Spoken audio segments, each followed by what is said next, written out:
بلوچستان کے شہر نصیر آباد سے ہمارے گدروشیا پوائنٹ کے نمائندے ریاض احمد ماندائی کی رپورٹ کے مطابق باخبر ذرائع کے مطابق یونیورسٹی کالج آف ڈیرہ مراد جمالی مالی بحران کا شکار۔ گزشتہ 2 ماہ سے یونیورسٹی کالج آف ڈیرہ مراد جمالی کا عملہ تنخواہوں سے محروم ہے۔ یونیورسٹی کا تعمیراتی کام 2019 میں شروع ہوا تھا، جو کہ 6 سال کے عرصہ دراز کے بعد پایہ تکمیل کو نہ پہنچ سکا۔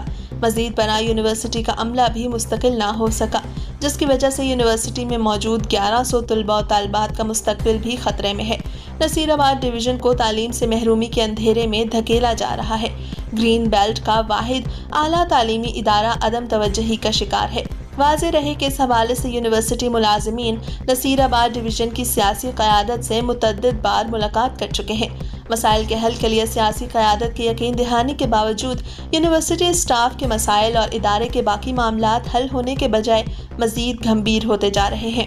جون 2024 کو یونیورسٹی کا پروجیکٹ اختتام پذیر ہوا اور اس وقت یونیورسٹی ڈیرہ مراد جمالی نہ وفاقی ادارے اور نہ ہی صوبائی ادارے کے ماتحت ہے، جس کی وجہ سے یونیورسٹی کی ضروری انتظامی کارروائیاں تعطل کا شکار ہیں۔